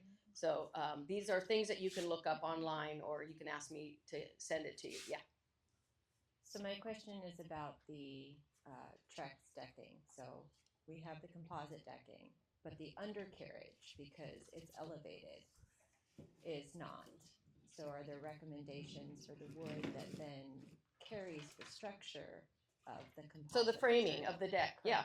So it's not regulated from the standpoint of the wildland urban interface from the fire side. It's not regulated, and it's not because they don't think it's not important. It's really comes down to cost. Is how much can we reasonably ask communities to change out the entire deck, right? That's not the biggest vulnerability unless you haven't done the other work. So if you've cleared combustibles off the top of the deck, your deck is in good shape. The Trex is on the list of approved materials for the wildland urban interface. There is a whole list that I can send it, but Frank, you probably already have it. The Office of the State Fire Marshal approved materials listing? No? Okay. We refer people to the Oakland Firesafe Council. Okay. Well, we can work on getting that information to you. There is a list. It's usually, I wouldn't call it a homeowner list. It's not very pleasant to be in it and look things up in it. But the information is there. I mean, you can look under different categories of materials like siding. I think windows wouldn't be there, but decking, siding. Yeah, mostly those, but there's a whole bunch of stuff on this approved list, and it changes. They update it, and it's not the end all either. It's just that they've gone through the testing, and that they have gone through the fire marshal, right? So it's kind of like a shortcut. But there's lots of ways to do this research on your own by asking these manufacturers, hey, do you have the testing? You can just ask them. So yeah, I would say doing all the other defensible space on your deck first, and if you have any rotting like joists on your deck, that would be really important to address, just even with or without wildfire, right? Is maintaining your asset. Okay?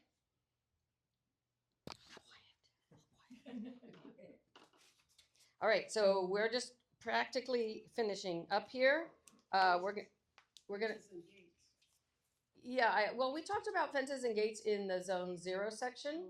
And I can, if we have time, I'm happy to answer any questions. I don't have those kind of samples here. They're quite large, and they're also, I'm happy to give a resource. I have a resource list for that for the post event email.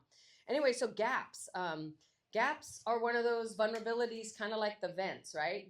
We put mesh on our vent, and then we puncture it with a gas line, or usually it's not a gas line, but a water line, or electrical, or new heat pumps. They're going through our siding, the conduits, and so it typically happens with those kind of penetrations. Hose bibs, dryer vents is another one, right? That's a hole in your cladding in your wall, trying to keep yourself safe, and you got holes all through your walls.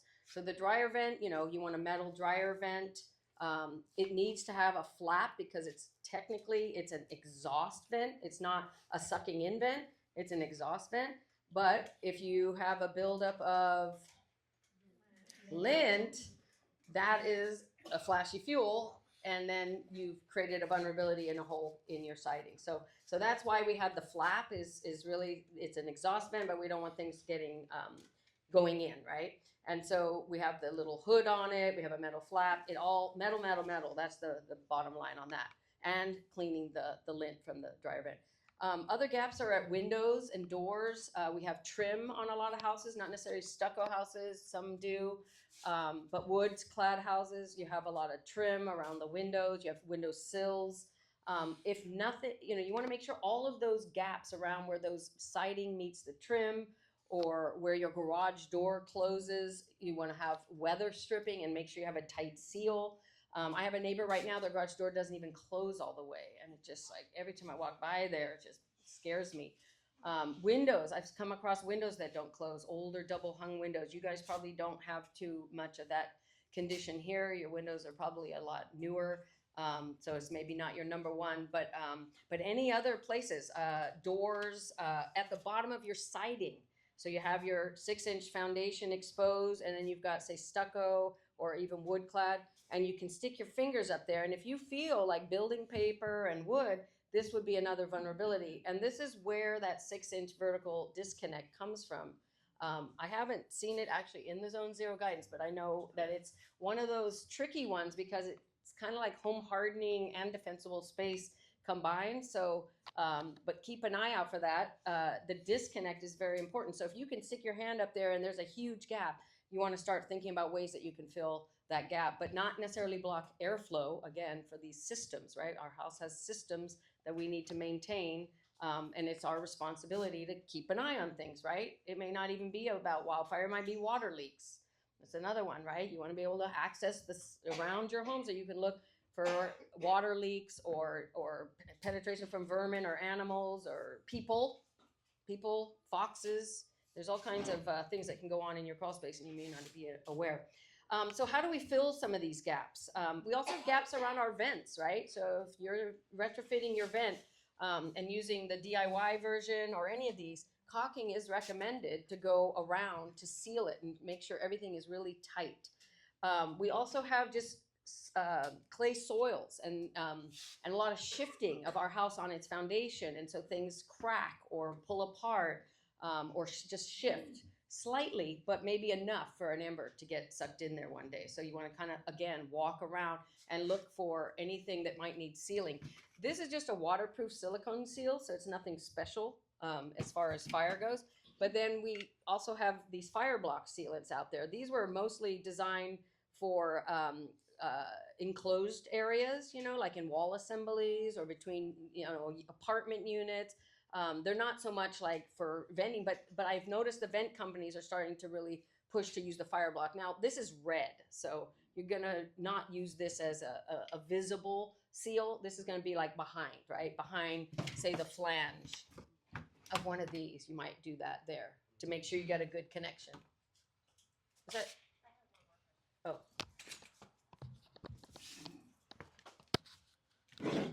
So with respect to that same context, we put in a new roof, and upon taking off the old roof and putting in the new, they left exposed wood where there wasn't a flashing put in. Is that something to be concerned of? Yes, yeah, great question. I mean, again, this goes kind of outside the 5 easy actions, but it is something that I would address in with the gaps, is that you want to make sure on your eaves, so this house across the street has a hip roof, meaning it's all eaves. There's no gable like the house to the left with the chimney, which has a gable, so you see this other side, right? That's called the rake. So this house here has all eaves. So where that edge is on both of those roofs, you want to have a metal drip edge. And on a modern roof installation, they're going to provide that. And that's mostly for water conveyance. Again, we didn't get to talk that much today about, you know, the systems. This includes all the water conveyance systems. I guess I will with gutters. But yeah, that drip edge is so that the water draining off the roof doesn't get sucked back into the roof assembly, but then drips into a gutter, right? And so if you are missing flashing along that area, then I would call that roofing company to find out why. Are you talking about a roof, a second story vertical siding connecting to a first story roof? Thank you. Very good. That's awesome. Thank you for bringing that up. So what that roof wall connection is there should also be siding, flashing, there. 6 inches of flashing is the recommendation these days, similar to the foundation 6-inch. You're creating a disconnect. I don't have it here, but it's in that presentation. Oh yeah, here's a small version of it. There's a small version of it on this gutter illustration, but a lot of these pine needles and leaves are gonna, again, the prevailing wind is gonna be in expected areas, predictable areas. So that roof wall connection is one of those areas where you may get a lot of debris on your roof. And so that is creating a vulnerability. So without that protection there, then that would make your roof quite susceptible to ignition, especially if the roof isn't cleaned off. Okay? Any other questions about gaps? Oh, I wanted to mention a couple more things. So I talked about caulking. There's also softer materials, like this is, not only is this steel wool, this is stainless steel wool. So steel wool apparently cannot take the temperatures, the high temperatures that it might be exposed to, but stainless steel wool could. And I don't take this out of this bag because it's probably like a snake, you know, go everywhere. But you're welcome to take a look at this. So this would be a way to kind of stuff like smaller holes or places where the frame, the window trim and the window might meet an intersection. That's one. Another one is using rock wool, which is a type of insulation. Just talking about, this is not fiberglass. This is actually rocks. This is called stone wool or mineral wool. And so this is a very fire resistant material that more and more people, especially in the wildland urban interface, are building homes with this type of insulation. And they make a lot of different products, rock wool. And this particular one that I'm showing today is, you can see it looks a lot like fiberglass insulation. And this could also be broken up and stuffed into places where you needed to just do a quick fix of gap closing, right? You could stuff this so that you don't even see it. And so this will be fire resistant and ember resistant. So that's another material. What was the name of that one? This is called Rock Wool is the company. They're also kind of rock stars right now, along with these vent companies and other companies. They are doing all the work and all the outreach and education. So their website is another really great place. They also do a lot of webinars and stuff. So you can learn a lot about home hardening from these guys and all the applications. This happens to be called Comfort Wool, I believe it's called, and Safe and Sound. This one's Safe and Sound. So this is being sold or promoted as a great way to mitigate sound in walls, and then also the fire safety. So this is a good company also that we trust. All right, moving in very quickly to the gutters. Why do we have gutters? Get the water away from the house, right? We don't want it like getting sucked into the crawl space or dropping down and destroying. I mean, if we have this, another kind of take-home message is the sun and the water are just out to destroy everything, right? All materials will be eventually destroyed by the sun and the water, right? So we're always like fighting that. Even though we need those things and we love those things, they are also there to break all materials down. So we have metal gutters already. I know you guys are all metal gutter, and most Californians are. You don't see, like, the Cal Fire's always talking about vinyl, and IBHS always talking about vinyl, but we don't really use vinyl gutters. I see them once in a blue moon here. They're just cheaper, right? So in a lot of parts of the country, they use vinyl. They use vinyl siding, vinyl windows, vinyl, everything, vinyl gutters. So we don't see too much of that. I think I saw one vinyl even up in Paradise, because I did do post-fire assessments up there. And I think I saw, some melted gutters. That's what happens. So we have these gutters, we have the downspouts, it's all working as a system. But, what happens? We get debris, all this stuff gets stuck in the gutter. Pine needles. Oh my God, wait till I talk about this cover. So we got all these debris getting into the gutters, and that's not an easy place for most of us to go and clean on a regular basis, right? We're probably gonna have somebody else. Like after a certain age, and I'm getting there really close, I don't wanna go up there anymore and clean my gutters, right? And my husband's starting to feel the same way. So we learned about gutter covers, right? These guys, these companies, they got so lucky. This was all about water conveyance and maintenance-free gutters, right? Oh, you won't get the leaves and pine needles in your gutter. So now you have the gutter cover, you're maintenance-free, and your conveyance system is going to work just peachy, Well, then they find out about the wildfire aspect, and they're like, oh my gosh, gold mine, right? And I've heard the estimates are pretty high to do these gutter covers. And there's a whole bunch of companies. So I just have two here. I'll send these around. But there's so many, and they have different designs. But this one cracks me up about the pine needles, right? Somebody told me, like, don't get this one. Because if you have a Monterey pine above your house, if you have a Monterey pine above your house, this is not a good design for you. Because now you just got, like, a huge toothpick holder, right? They literally just dive right in there perfectly. So this one you might not need unless you just don't have a Monterey. If you don't have a Monterey pine or other tree, you're probably fine. But they're great, right? So now you got this thing covered. You got this covering your gutter, and everything's nice and it's secured. You've made sure everything's very secure and you've got it all fastened and you're inspecting it all the time.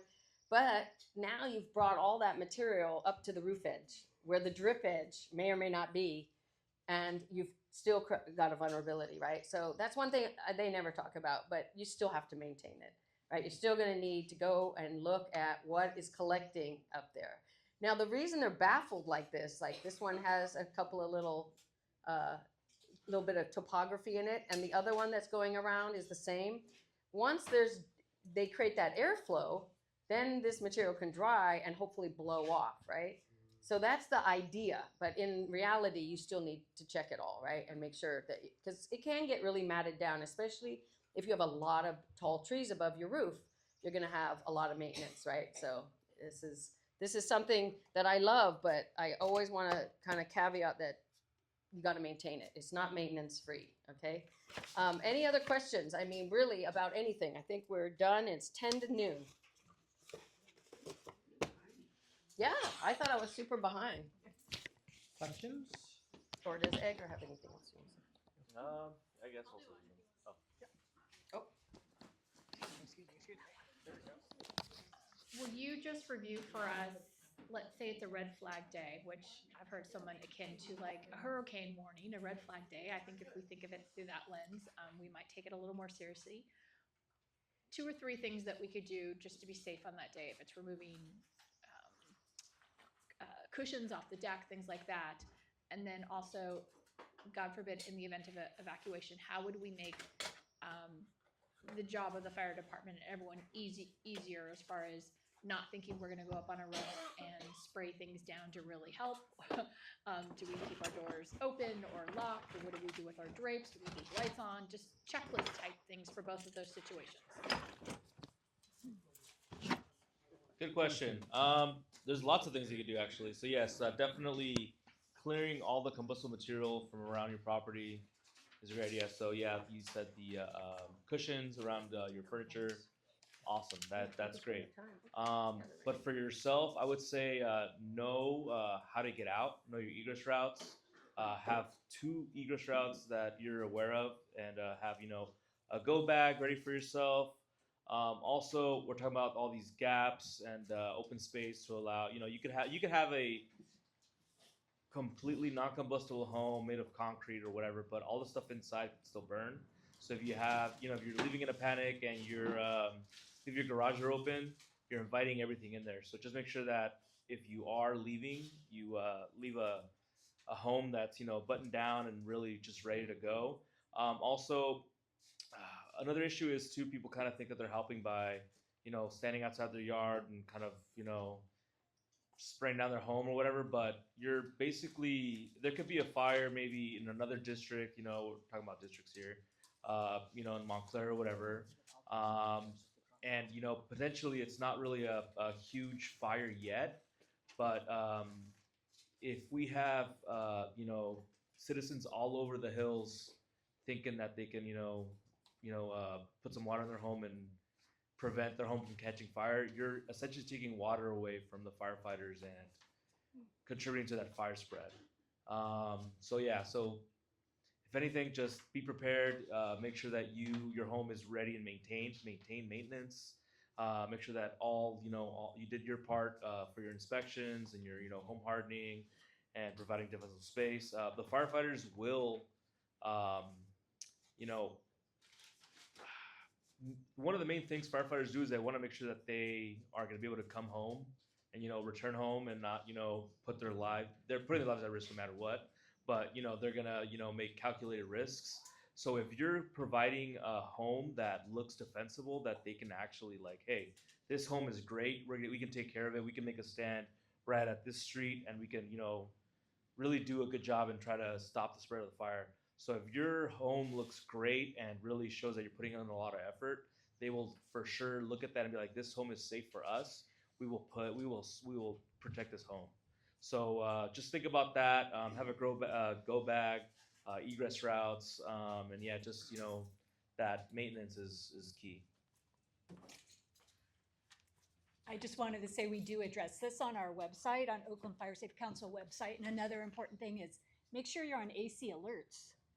And because if it's a red flag warning, then, make sure you're on AC alerts in case something happens. And then, of course, make sure you know your zone.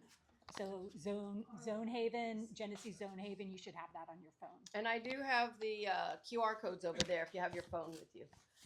One other thing to add about that is to leave early, right? Even if it's just a red flag day, if you're going to need a little time, just go visit a friend or a family member. I mean, wouldn't it be nice to have a less stressful day and come home to your home is fine? That is a much better scenario than being in a big panic and leaving and, you can't think straight. And especially if you're going to need a little extra care or time. And also think about your neighbors, right? Are there any others that need a little extra help?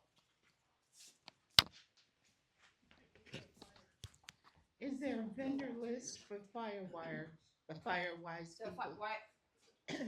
Vendor list.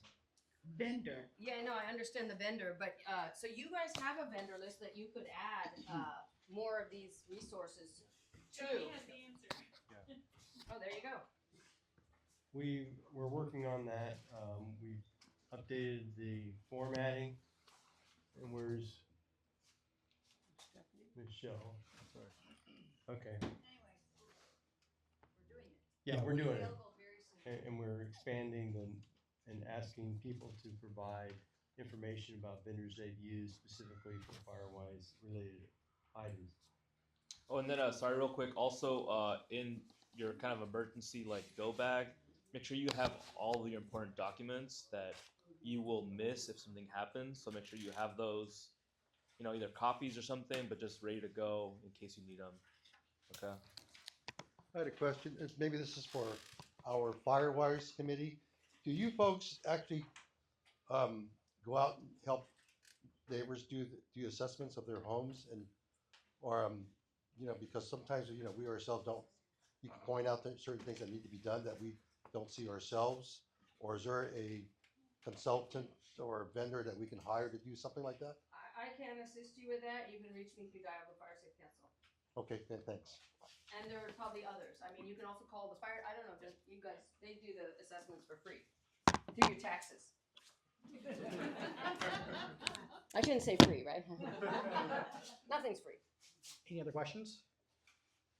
Rusty had a question about succulents. Oh, yeah. I have rock 5 feet in the front. I'd like to break it up with some succulents because it's just too much rock. Is succulents all right to be a plant? Well, that gets into the in a zone mountain zero rock? thing, yeah. So the zone zero, the recent plea, the recent guidance is allowing some small plants, but they have to remain small, right? So you plant a succulent and it grows, especially around here. It spreads and it grows. So you know, it's not necessarily advisable to plant anything there, because even a succulent can dry out and become a risk if it was big enough. If it's kept small and really maintained, it will be allowed in the new framework. Okay. One last question, if anyone has it, or no? I think we're good. Okay. Frank, did you have any closing statements? No? Okay. So before I let you guys go, 2 things. I want to just introduce who are the Firewise representatives. They've worked really hard for the last, 3 years? And they should stand up and we shall give them a round of applause. So, Frank, we got Joni, we have Eric, we have Mike back here, Stephanie's back here. Are we missing anyone else? Joni, awesome. Anyone with the blue shirt on? That's pretty much everyone. So Thank you so much to you guys. Lastly, thank you so much for being here. We're having lunch afterwards. Before I forget, if you haven't contributed, this helps go towards all these programs, making sure we could put things on, feed you guys, etc. We also have, if you want to do a digital contribution, that's fine too. Cash, that's fine too. Send it later as well if you don't have it, no big deal. Other than that, thank you so much for being here. We're gonna have lunch, stick around, hang out, get to know your neighbor. Thank you, everybody. Thank you.